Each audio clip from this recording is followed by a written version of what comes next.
사연을 소개하겠습니다. 결혼하고 몇 달 뒤 시어머님에게 전화가 걸려온 모양으로 남편이 통화를 하고 있었습니다. 그럼 혼인신고야 벌써 했지. 걱정하지 마. 우리가 다 알아서 했으니까. 라며 남편이 급히 전화를 끊는 모습이었어요. 그 모습에 제가 조용히 물었습니다. 왜? 어머님이 뭐라고 하셔? 아니, 우리 혼인신고 했냐고 물어보잖아. 그때 당신이 했다고 했잖아. 어? 그랬지. 내가 했어. 왜? 어머님이 뭐라고 하시는데?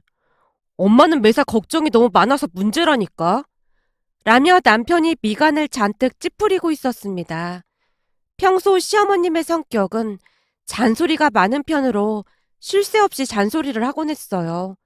그런 부분으로 인해 시댁 가족들 모두가 어마어마한 스트레스를 받고 있었고요. 물론 제게도 잔소리를 많이 하긴 했지만 저는 그냥 한 귀로 듣고 한 귀로 흘러버리고 말았습니다.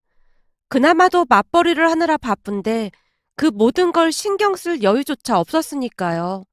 특히나 시어머님과 남편 사이가 좋지 않았는데 제가 보기엔 남편은 시어머님을 그대로 빼닮은 모습이었습니다. 물론 결혼을 하기 전까지는 남편이 본 모습을 철저히 감췄기에 잘 모를 수밖에 없었지만 결혼 후 같이 살게 되면서 서서히 본 모습이 드러나기 시작했는데요. 가시돋친 말을 툭툭 내뱉는 것을 시작으로 이기적인 부분까지 시어머님을 그대로 닮은 모습이었습니다. 지금 돌이켜 생각해보면 결혼 준비를 할 때부터 그 조짐이 보였으나 눈에 콩깍지가 단단히 씌어서 미처 알아차리지 못했던 것 같았어요. 사실 우리 부부는 반반 결혼을 했고 집안 살림도 반반 하기로 합의를 했는데요. 친정에 여유가 있는 편이기도 했고 제가 모은 돈도 있었기에 딱히 불만은 없었습니다.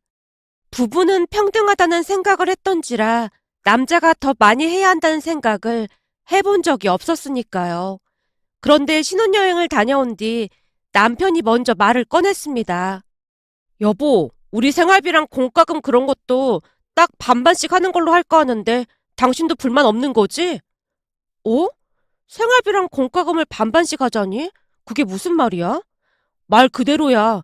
이 집에서 우리가 같이 사는 거니까 반반씩 내는 게 맞는 거잖아? 당신 합리적인 사람이니까 불만 없는 거지? 아니, 딱히 불만이 있거나 그런 건 아닌데 사실 난 결혼하면 살림을 합친다는 생각을 했거든. 우리 살림 합쳤잖아. 아니, 그러니까 내 말은 결혼하면 월급도 합해서 관리해야 하는 거 아니냐는 거지. 뭐? 그게 무슨 말이야? 내가 당신보다 월급이 50만 원이나 더 많은데 그건 말이 안 되는 거지. 그럼 월급을 각자 관리하자는 거야? 당연하지. 각자 관리하고 공과금이랑 생활비도 딱 반반씩 내는 걸로 해. 그럼 저축이랑은 어떻게 해? 나중에 더 큰 집으로 이사를 가려면 매달 적금도 해야 하잖아. 설마 적금을 안 넣겠다는 거야? 당신답지 않게 왜 이래? 만약 더 큰 집으로 이사 가게 되면 그때도 정확히 반반씩 내서 가면 되잖아. 그래도 월급을 합해서 매달 적금을 들어가는 게 낫지 않을까? 내가 보니 주변에는 다들 그렇게 하던데. 그래야 돈도 빨리 모을 수 있다고 하더라고. 주변에서 다들 그렇게 한다고 우리도 굳이 따라하란 법이 어딨어. 그렇게 따라만 하니까 사람들이 발전이 없는 거야. 남편이 어찌나 단호하게 말을 하던지 제가 서운한 표정으로 말을 했어요. 여보, 당신 말이야. 결혼 전이랑 너무 다른 거 아니야? 결혼 전이랑 다르긴 뭐가 다르다는 거야? 그렇잖아. 결혼 전에는 이렇게 계산적이지도 않았고 많이 배려해주고 그랬잖아. 그래서 결혼할 때 당신이 반반 하자고 했을 때 나도 흔쾌히 동의했고 말이야. 근데 결혼하고 나니까 다른 사람을 보는 것 같아. 그건 당연한 거 아니야? 결혼 전이야. 당신한테 잘 보이려고 그런 것뿐이고 이제는 결혼했으니까 그럴 필요가 없잖아. 뭐? 당신 지금 진심이야? 그럼 지금까지 내내 연기를 했단 말이야? 아니, 그러니까 내 말은 그동안 당신한테 다 맞췄지만 이제는 결혼까지 했으니까 서로 적당한 선에서 맞춰가면서 살아야 한다 그런 말인 거지. 그러니까 괜히 오해는 하지 말고. 남편이 급히 말을 정정하는 모습이었습니다. 그런 남편에게 다시 물었어요. 그럼 진짜로 월급을 따로 관리하겠다는 거야? 난 그게 맞다고 생각해. 그러니까 그건 더 이상 말 꺼내지 않았으면 좋겠어. 그리고 매달 20일 날 관리비랑 생활비 반 나한테 보내. 당신 바쁠 테니까 그건 내가 관리할게. 남편이 어찌나 당연하다는 듯이 말을 하던지 서운해하는 제가 이상한 사람인가 하는 생각마저 들었고 찜찜한 마음이 들긴 했지만 휘말리듯 그렇게 하기로 했습니다. 그 뒤 저는 매달 생활비와 공과금을 남편에게 보냈고 남편이 알아서 처리하는 모습이었어요. 하지만 시간이 지날수록 남편의 행동에 불만이 쌓여가기 시작했는데요. 분명히 반반 결혼식을 했음에도 저보다 월급이 50만 원이 더 많다는 이유로 집안일을 제가 더 많이 할 수밖에 없었거든요. 어느 날은 제가 불만을 제기하기도 했어요. 여보, 집안일도 반반씩 하기로 했잖아. 근데 내가 더 많이 하는 것 같지 않아? 내가 월급이 50만 원이 더 많잖아. 그러니까 당신은 그만큼 더 해야 하는 게 맞는 거고. 월급 50만 원이면 엄청 많이 차이 나는 거야. 아님 당신도 월급 50만 원씩 더 받아오던지. 뭐? 지금 그걸 말이라고 하는 거야? 당신이 나보다 나이가 5살이나 많잖아. 지금 이 시점에 내 나이가 많다는 말이 왜 나오는 거야? 당신은 꼭 분리할 때마다 내가 나이 많다고 걸고 넘어지더라. 당신이 하도 반반을 외쳐대니까 하는 말이잖아. 생각해봐. 내가 당신보다 취업이 늦어서 그만큼 월급 차이가 나는 건데 그런 식으로 말하면 안 되는 거잖아.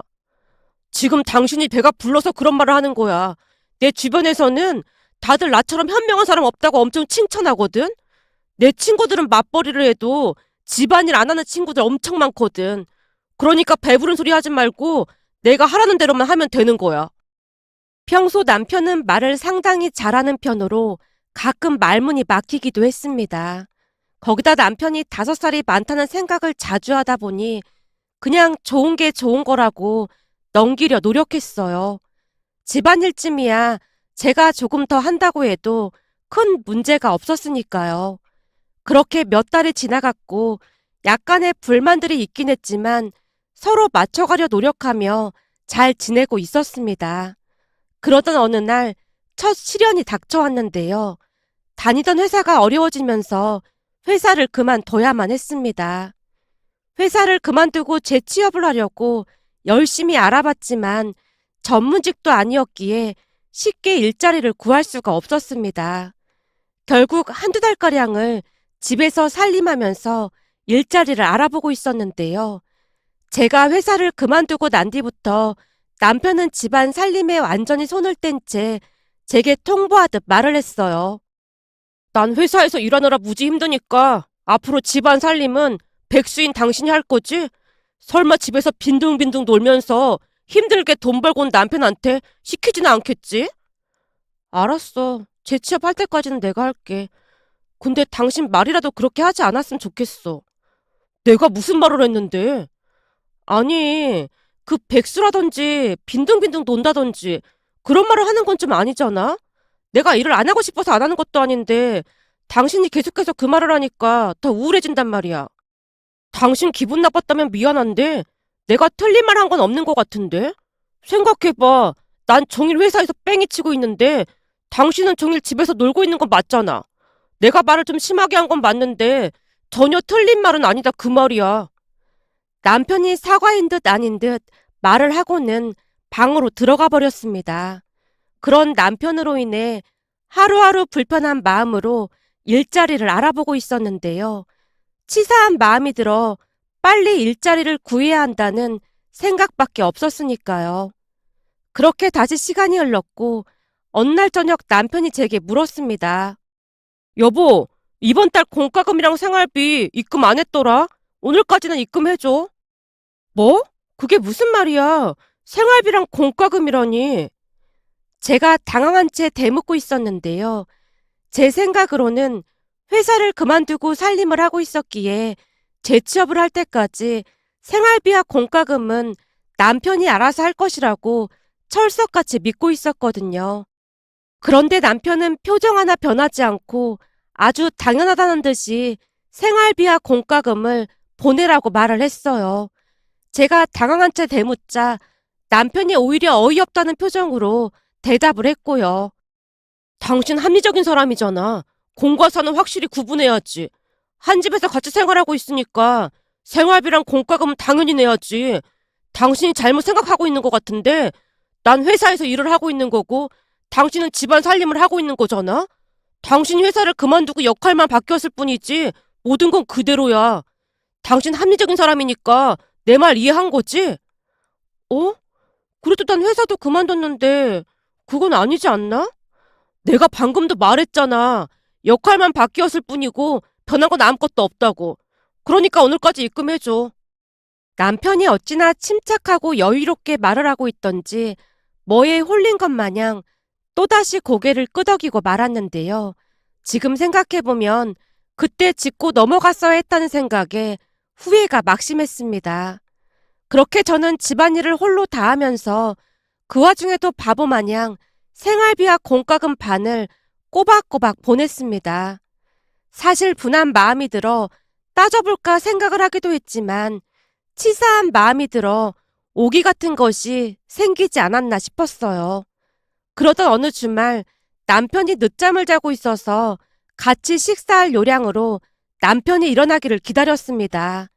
그때쯤 온갖 것을 가지고 트집을 잡아댔기에 눈치까지 보였으니까요. 잠시 후 남편이 일어났고 기다리다 지쳐서 제가 다그치듯 말을 했어요. 여보, 나 배고프니까 빨리 좀 나와. 백수 주제에 배꼽 시계는 잘도 울리나 보네. 나 같은 미안해서 배고프다는 말도 못 꺼낼 것 같은데 우리 와이프는 참 눈치도 없다니까. 남편이 능글능글하게 웃으며 말을 하고 있었는데요. 순간 그동안 참고 참아왔던 것들이 와르르 무너져 내렸고 저도 모르게 빽 하고 소리를 질러버렸습니다. 뭐? 너 지금 뭐라고 했어? 내가 집안일 다 하고 있는데 지금 뭐라고 했어? 그동안 내가 꼭 참고만 있었는데 난 살다 살다 너 같은 인간 말종은 처음이다. 야, 내가 네 종인 줄 알아? 살림은 살림대로 다 부려먹고 있으면서 회사 그만둔 나한테 어떻게 생활비랑 공과금을 내라고 할 수가 있어? 나 같았음 지나가는 남한테도 안쓰러워서 그렇게는 못하겠다. 야 인간아, 이럴 거면 너 혼자 살지. 대체 결혼은 왜 한 거야? 네가 빡대가리라 모르는 것 같아서 내가 말해주는 건데 부부라면 이럴 경우 위로해주고 응원해주는 게 정상인 거야. 생각하는 것 자체가 찌질해서 그런 생각은 하지도 못했지? 난 더 이상 노예생활 못하겠으니까 너 혼자 돈 벌어서 잘 먹고 잘 살아. 제가 휴대폰을 집어들었는데요. 남편이 제 앞을 막아선 채 소리쳤습니다. 뭐? 너 지금 뭐라고 했어? 빡대가리? 찌질이? 너 미쳤어? 그래, 나 미쳤다. 지금 이 상황에 제정신인 게 더 이상한 거 아니야? 이따위로 할 거면 혼자 잘 먹고 잘 살 것이지? 결혼을 왜 한 거야? 난 너랑 이혼할 거니까 그런 줄 알아. 우린 끝이야. 제가 집을 나서고 있었고 남편이 뒤에서 소리쳤습니다. 너 지금 나가면 돌이킬 수 없는 거야. 알겠어? 절대 돌이킬 생각 없으니까 잘 먹고 잘 살아라. 이 찌질이 빡대가리야. 집안이 떠내려가라 쏘아붙이고 집을 나와서 친정으로 갔습니다. 눈물 범벅이 된 저를 보며 부모님이 놀란 채 영문을 물었고 그동안 있었던 일을 빠짐없이 말하고는 이혼하겠다고 눈물만 흘리고 있었어요.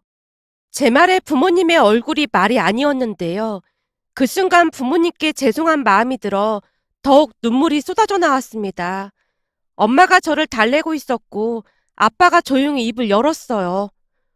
우선은 김서방이랑 얘기 좀 해보고 결정하자. 얘기할 필요도 없어. 사실 그대로 다 말한 거니까. 네가 많이 흥분한 상태니까 우선은 내가 김서방 좀 만나보마. 아빠가 다시 달래고 있었는데요. 저는 이미 마음을 굳힌 상태였기에 그날 남편에게 이혼하자고 문자로 통보를 했습니다. 하지만 남편은 제 문자에 답변도 하지 않았고 몇 주 후 직접 친정으로 찾아왔습니다. 그런데 그날 남편의 행동에 부모님까지 이성을 잃고 말았어요. 집에 들어서던 남편이 부모님께 고개만 까딱 숙여서 인사를 하고는 짜증스레 제게 말을 했거든요. 생각해보니 나도 잘못한 것 같고 너도 잘못한 것 같으니까 쌤쌤이잖아. 그러니까 그만하고 돌아가자. 싸울 때마다 친정에 쪼르르 오는 거 아주 잘못된 거야. 안 그렇습니까 장인어른? 이번 참에 따끔하게 말 좀 해주셔야 할 것 같습니다. 남편이 어찌나 뻔뻔하게 말을 하고 있던지 부모님 두 분 다 할 말을 잃은 채 눈만 멀뚱멀뚱 뜨고 있었는데요. 그 순간 남편의 입에서 더욱 기가 막힌 말이 터져 나왔습니다. 아니, 그렇지 않습니까? 이미 혼인신고까지 한 마당에 결혼한 지 몇 달 되지도 않은 딸이 이혼했다고 하면 망신도 그런 망신이 없잖아요? 이게 남자는 괜찮은데 여자한테는 아주 치명타거든요. 이번 일로 두 분께도 좀 많이 실망했습니다. 결혼한 딸이 싸우고 집을 뛰쳐나갔으면 당장 돌려보내야 하는 게 이치에 맞는 거잖아요? 남편이 쉴 새 없이 떠들어대고 있었고 결국 아빠가 남편의 멱살을 잡고 말았습니다. 이게 뚫린 입이라고 어디서 입을 나불대고 있어. 야, 이놈아. 요즘 세상에 이혼이 무슨 흠이라고 짓거리대고 있어. 우리 딸이 생고생하고 있는데 우리가 미쳤다고 그런 집구석으로 다시 돌려보내겠냐? 니들 당장 이혼해. 혼인신고 그딴 게 뭐가 그렇게 중요해. 그냥 이혼하면 끝이야. 당장 이혼해. 아빠가 고래고래 소리를 지르고 있었고 그 와중에 제가 비웃듯 남편에게 말했습니다. 네가 모르고 있는 게 있는데 사실 우리 혼인신고 안 돼 있어. 뭐? 그게 무슨 말이야? 그때 혼인신고 했다며. 하려고 했는데 그때마다 계속 일이 생기더라고. 그러다가 회사까지 관두면서 정신이 없어서 완전 잊고 있었고 말이야. 한마디로 우리들 헤어지면 그냥 끝이야. 그러니까 반반씩 한 거 그대로 나눠서 끝내면 되는 거야. 제 말에 남편의 얼굴이 새파랗게 질려 있었습니다. 남편이 얼마나 비열한 인간이었냐 하면 말이죠. 혼인신고가 안 되어 있다는 말에 바로 급 태세 전환을 하더니 아빠에게 용서를 빌기 시작했습니다. 장인어른, 그날 저한테 찌질하다는 말을 해서 제가 잠시 이성을 잃고 말았습니다. 죄송합니다. 죽을 죄를 지었습니다. 뭐가 어쩌고 어째? 죽을 죄를 지었어? 니놈 시커먼 속을 다 봤으니 당장 꺼져. 우리 집을 얼마나 우습게 봤으면 이따위 짓을 할 수가 있어. 그리고 너 그 차키도 당장 놓고 가. 내가 우리 딸 준 차를 네가 왜 타고 다녀? 아빠가 남편 손에 들려있던 차키를 빼앗고는 밖으로 내쫓고 있었는데요. 엄마가 주방에서 소금을 가지고 오더니 남편에게 마구마구 뿌려댔습니다. 월급도 쥐꼬리만큼 버는 게 유세는 어디서 유세야? 당장 꺼져! 엄마가 현관문을 세차게 닫아버렸고 남편이 제게 전화를 해댔지만 즉시 차단해버렸습니다. 그 뒤 부모님과 많은 대화를 하면서 안정을 찾아가고 있었는데요. 3시간쯤이 지났을 무렵 시부모님과 남편이 다시 초인종을 눌러댔습니다. 우린 할 말 없으니까 그만 가보세요. 아빠가 문을 열어주지 않았고 밖에서 시어머니가 남편에게 큰 소리를 치고 있었어요. 그러게 내가 혼인신고 했냐고 몇 번이나 물어봤잖아. 그때 그 보살님이 니들 바로 혼인신고하게 하라고 신신당부를 했었는데 말을 안 들어 처먹고 이제 어떡할 거야? 나도 진짜 몰랐다니까. 혼인신고 한 줄 알았다니까. 시끄러! 어떻게든 빌어서 니 처 데리고 올 생각해. 네 주제에 그런 좋은 차를 다시 타볼 수나 있을 것 같아? 시어머니 입에서 갑작스레 차 이야기가 나왔는데요. 그 이야기를 듣던 순간 다시 한번 정이 떨어지고 말았습니다. 사실 결혼 전 아빠가 차를 바꾸면서 타고 있던 꽤 비싼 외제차를 제게 주셨는데 결혼 후에는 남편이 그 차를 타고 싶다고 내내 졸라대는 바람에 타고 다니라고 했거든요. 그랬는데 그 와중에 차 이야기를 꺼내는 모습에 더욱 정이 떨어지고 말았습니다. 부모님 역시 어마어마한 충격에 휩싸인 채 차마 입을 열지 못하는 모습이었고요. 그 뒤 부모님은 혹시 몰라 변호사 상담까지 받았고 남편이 몇 날 며칠을 찾아와서 울고불고 빌어대기 시작했습니다. 그 모습에 아빠가 남편에게 단호하게 말을 했어요. 너 따위 인간한테 다시는 우리 딸 못 보내니까 그런 줄 알아. 다 정리하고 빨리 끝내자고. 그리고 우리 딸은 이왕 이렇게 된 김에 공부하러 미국으로 갈 참이니까 다시는 찾아오지 말고. 제가 미국으로 간다는 말에 남편이 자포자기한 모습이었는데요. 그날 저녁 우리는 남편의 어마어마한 행동으로 인해 다시 한번 치를 떨어야만 했답니다. 남편이 친구 휴대폰으로 제게 문자를 보내왔는데요. 내가 정말 잘못했어. 지금 생각해보면 그때 왜 그랬는지 후회만 돼서 눈물만 나와. 우리 본가보다 처가댁이 더 잘 살아서 자격지심이 있었던 것 같아. 정말 미안해. 평생 사죄하는 마음으로 살게. 그런데 당신 미국 간다고 하는 것 같던데 그럼 당신 차는 딱히 탈 사람이 없잖아? 그럼 그 차만이라도 나한테 주면 안 될까? 이미 몸이 그 차에 익숙해져서 난 꼭 그 차를 타고 싶거든. 우리가 그동안 같이 한 시간도 있는데 꼭 재고해줬으면 좋겠어. 정말 미안했어. 정말이지 토시 하나 틀리지 않고 그렇게 보내왔더라고요. 그 문자를 받던 순간 제정신이 아닌 인간이었는데 그동안 왜 몰랐던 것인지 제 자신이 그저 한심스럽기만 할 뿐이었습니다. 하지만 제 친구들도 전 남편의 모습에 다들 경악을 금치 못했는데요. 친한 친구가 믿을 수 없다는 듯이 말을 했거든요. 말도 안 돼. 결혼 전에 너한테 진짜 잘했잖아. 우리한테 비싼 밥도 자주 사주고 거기다 매너도 진짜 좋았던 사람이 결혼하자마자 어떻게 그렇게 바뀔 수가 있어? 내 말이 그 말이야. 우리 부모님도 진짜 눈치 못 챘다고 하시더라고. 내가 보기엔 철저하게 연기를 했던 것 같아. 지금 생각해보면 그 인간 엄마가 엄청 이기적이었잖아? 그 모습 그대로였는데 콩깍지가 씌어서 잘 몰랐던 것 같아. 근데 너 빨리 정리하길 정말 잘했어. 혼인신고 안 한 게 신의 한 수였어. 근데 혼인신고는 왜 안 했던 거야? 그것도 참 이상하단 말이야. 그 인간이 바쁘다고 해서 혼자 가서 혼인신고 하려고 했는데 혼인신고를 하려고 하면 꼭 이런저런 일이 생기더라니까. 그러다가 회사가 힘들어져서 정신이 없다 보니까 까마득하게 잊고 있었고 말이야. 내가 보기엔 조상님이 돌본 것 같아. 아무튼 너 미국 가서 당분간은 공부나 열심히 하고 있어. 내가 휴가 때 미국으로 갈 테니까. 우울하거나 하면 새벽이든 밤이든 언제든지 상관없으니까 나한테 바로 연락하고. 그 인간이랑 사는 것 자체가 지옥이었던지라 지금은 오히려 속은 편해. 그러니까 너무 걱정하지 마. 라며 제가 친구를 안심시켰습니다. 그 뒤 저는 모든 걸 정리하고 미국으로 떠났습니다. 지금은 미국에서 하고 싶었던 공부도 하고 잘 지내고 있는데요. 거리를 걷다가 예전에 그 차와 같은 차를 보며 그 정신 나간 인간이 떠올라 이런 일도 있을까 싶어 이렇게 글 남겨봅니다. 오늘의 사연은 여기까지였습니다. 즐겁게 보셨다면 구독, 좋아요 부탁드립니다. 고맙습니다.